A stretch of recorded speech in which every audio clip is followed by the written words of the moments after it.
भाइयों, मैं हूं अरमान और मैं आज आप सभी का अपने चैनल में बहुत बहुत स्वागत करता हूं। और आज हम बात करने वाले हैं टाटा एल्ट्रोज के एक्सएम वेरिएंट के बारे में। ये पेट्रोल वेरिएंट है और ये सबसे ज़्यादा वैल्यू फॉर मनी वेरिएंट बना हुआ आज के टाइम में और सबसे ज़्यादा सेल हो रहा है। टाटा एल्ट्रोज एक हैचबैक है जो इसकी कॉम्पिटिटर है मारुति बलेनो। स्विफ्ट इन जैसी हैचबैक से कॉम्पिटिशन करती है। तो इसके फ्रंट से ही शुरुआत कर लेते हैं। इसमें ऐसे कुछ हेडलैम्प्स आते हैं, सिंपल हेलोजन बल्ब आता है इनमें, नीचे कोई फॉग लैंप्स नहीं आते एक्सएम वेरिएंट में। और फ्रंट में ऐसी ग्रिल।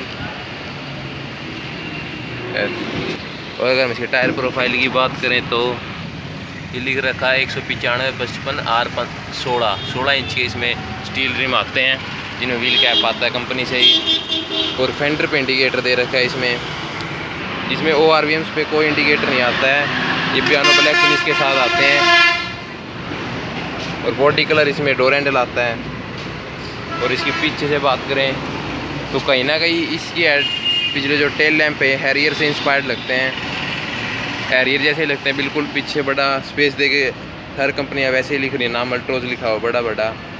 पीछे फिर से piano black finish, high stop lamp. इसमें शार्प रूफ फिनिश एंटीना नहीं आता है ना। इसमें रिवर्स पार्किंग कैमरा आता है। पीछे 2 सेंसर दे रखे हैं बस।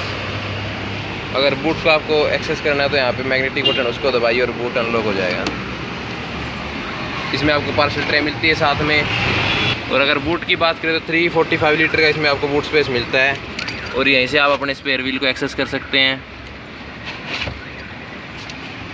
ये भी सेफ्टी में तो टाटा की गाड़ी में कोई कमी है ही नहीं। और अगर हम इसकी की बात करें तो इसमें ऐसी कुछ की आती है फ्लिप की, जिसमें आपको लॉक अनलॉक और इसको दबा के रखेंगे तो आपकी गाड़ी के हेडलैम्प ऑन हो जाएंगे। और लॉन्ग टाइम के लिए प्रेस करके रखेंगे तो बूट सिर्फ अनलॉक होगा, ओपन नहीं होगा। देखिए ये हो गया बूट अनलॉक, इससे बूट अनलॉक हो जाता है। अब इसके अंदर से बात करें तो चलिए इसको अनलॉक। ORVM से इसके ऑटो फोल्ड आते हैं, लॉक अनलॉक के साथ खुल जाते हैं और बंद हो जाते हैं। अब इसके अंदर से डोर से शुरुआत कर लेते हैं। डोर में बात करते हैं सारे ORVMs के कंट्रोल हैं, चारों power window control, piano black finish के साथ डोर हैंडल आते हैं। यहाँ पे सारा हार्ड प्लास्टिक, कोई सॉफ्ट प्लास्टिक का इस्तेमाल नहीं किया गया। यहाँ पे कुछ स्पेसिंग दे रखी है बोतल वगैरह के लिए। मैं आपको अब इसका सबसे इंटरेस्टिंग फीचर बताता हूँ। आपने किसी ने भी नहीं सोचा किसी गाड़ी में ऐसे आता है। अगर हम इसके ORVMs अंदर से आपको अनफोल्ड या फोल्ड करने हैं, आपको समझ ही नहीं आए कैसे करने हैं। इसको प्रेस करेंगे तो भी नहीं होंगे, आगे करेंगे तो भी नहीं होंगे फोल्ड, पीछे करेंगे देखिए नहीं फोल्ड, ऐसे फोल्ड होते हैं इसके। आगे कर देंगे तो भी नहीं होंगे, पीछे करना पड़ेगा, दबाए रखना पड़ता है लॉन्ग प्रेस। सबसे अलग फीचर आता है इसमें। और इसकी MID की बात करें तो मैं आपको दिखाता हूँ। ऑन करेंगे तो ऐसी कुछ दिखती है इसकी MID। इसकी MID फुली डिजिटल नहीं आती है, साथ में छोटी MID आती है बीच में जो आपको सारी इन्फॉर्मेशन देती रहती है। और ये एक्सएम वेरिएंट है, इसके अंदर स्टीयरिंग माउंटेड कंट्रोल आ जाते हैं। इसमें सिर्फ इको मोड और सिटी मोड आता है। आप यहाँ से प्रेस करेंगे साथ में बोलती भी जोगी, बहुत प्रीमियम फीलिंग आती है। इस साइड बात करें तो आपके इंडिकेटर कंट्रोल और हेडलैम्प से जुड़े हुए कंट्रोल। इस साइड आपके सारे वाइपर के जुड़े हुए कंट्रोल हैं। और इसमें हरमन का ये म्यूजिक सिस्टम आता है जिसमें 4 स्पीकर 2 ट्विटर के साथ। और ये डे नाइट एडजस्टेबल नहीं है IRVM। और यहाँ पे आपको कोई सन ग्लास होल्डर नहीं मिलता, सिंपल एक येलो हेलोजन लाइट मिलती है। और सनवाइजर की बात करें तो कोई मिरर नहीं है यहाँ पे, ना ही लाइट। पैसेंजर साइड भी कोई मिरर नहीं, कोई लाइट नहीं। और ये ग्रैब हैंडल भी इसमें आपको फिक्स मिलते हैं, एडजस्टेबल नहीं आते। और यहाँ पे ये लिखा हुआ बहुत ही प्रीमियम लगता है, अल्ट्रोज। गाड़ी तो बहुत प्रीमियम है, इसमें कोई शक नहीं है। और ये एक्सएम वेरिएंट सबसे वैल्यू फॉर मनी वेरिएंट है इसका। और इसके ग्लव बॉक्स टाटा के मेरे को पर्सनली बहुत पसंद है। आप इसको यहाँ से प्रेस कीजिए उसका ग्लव बॉक्स ओपन हो जाएगा।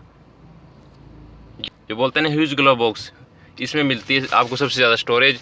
यहाँ पे आपको glass holder, wallet holder, magazine holder. और अंदर देखिए कितना डीप तक है ये, बहुत ही अच्छे लगते हैं मेरे को ये टाटा ग्लो बॉक्स।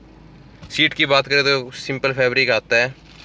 यहाँ 12 वोल्ट का चार्जिंग सॉकेट, USB के लिए। यहाँ पे भी इसमें 5 गियर आते हैं, एक रिवर्स। और यहाँ पे आपको कोई आर्म रेस्ट नहीं मिलता और एक हैंड ब्रेक मिलता है। और अगर इसकी म्यूजिक सिस्टम की बात करें तो एंड्रॉयड, एप्पल, ब्लूटूथ सब सपोर्ट करता है। और उसका जो आउटपुट है वो एक नंबर है। अगर आपको इसकी म्यूज़िक साउंड सुननी है तो मेरी इंस्टाग्राम आईडी फ्लैश हो रही होगी, आप वहाँ पे मुझे फॉलो कर सकते हैं ऐसी ऐसी वीडियो देखने के लिए। रियर सीटिंग की बात करते हैं, मैंने अपनी सीट पूरी पीछे कर ली है और अब पीछे जाके देखते हैं।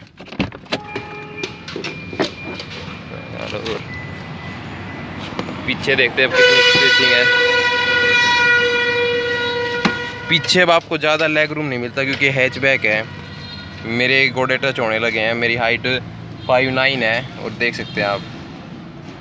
वैसे बंदा जा सकता है 50-100 किलोमीटर जाना, कोई ज़्यादा दिक्कत नहीं होगी, लेकिन इतनी पूरी पीछे करके तो कोई चलाएगा ही नहीं, बहुत ज़्यादा स्पेस बन गया आगे। और पीछे की बात करें तो पीछे आपको कोई आर्म रेस्ट नहीं मिलता, हेड रेस्ट भी एडजस्टेबल नहीं मिलते हैं, फ्रंट एडजस्टेबल मिलते हैं हेड रेस्ट आपको। और यहाँ पे 3 बंदे इजीली भी बैठ सकते हैं। इस गाड़ी में सबसे कम हम्प मिलता है, बीच में कोई हम्प नहीं है, बिल्कुल इक्वल ही है लगभग। और पीछे से बात करें तो ऐसा कुछ इसका इंटीरियर दिखता है। पीछे आपको इसे कोई लैंप नहीं मिलता है, सिर्फ फ्रंट में एक छोटा लैंप मिलता है, या कोई फ़ायदा नहीं, 1% भी कोई फ़ायदा नहीं, कोई रोशनी नहीं होती उसकी। तो इसको तो आप आफ्टर मार्केट जाके चेंज करा सकते हैं, LED लगवा सकते हैं इसके अंदर। हम आपको इसका इंजन और ओपन करके दिखा देता हूँ और इंजन की स्पेसिफिकेशन बता देता हूँ। अगर हम इसकी इंजन की बात करें तो ये गाड़ी पेट्रोल के अंदर है। ये 1.2 लीटर पेट्रोल इंजन के साथ आती है, 3 सिलेंडर इंजन है इसका। अगर आप इसका डीजल इंजन लेना चाहते हैं तो वो 4 सिलेंडर 1.5 लीटर के साथ आता है इसका डीजल इंजन। ऐसा कुछ इंजन है इसका। इसमें आपको हल्की हल्की वाइब्रेशन तो ज़रूर महसूस होएगी क्योंकि 3 सिलेंडर है इसके कारण। अब मैं आपको एक बार इसके स्टार्ट करके आवाज़ और सुना देता हूँ। स्टार्ट करता हूँ, देखना बिल्कुल ये आवाज़ नहीं आएगी, अंदर ज़्यादा कोई इतनी भी महसूस नहीं होती।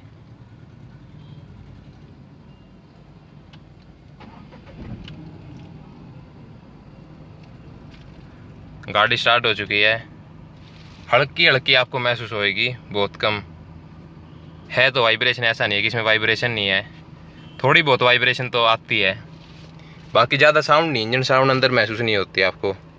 और ऊपर से अरमान का म्यूजिक सिस्टम इसके बाद बिल्कुल ही नहीं होएगी। और अगर इसके प्राइस की बात करें तो आपको आपकी स्क्रीन पे शो हो रहा होगा इसका कितना प्राइस है पेट्रोल के अंदर एक्स शोरूम। अगर आपको मेरी वीडियो बढ़िया लगी हो तो आप वीडियो को लाइक कर सकते हैं, चैनल को सब्सक्राइब करते हैं और वीडियो को शेयर कर सकते हैं। Thank you.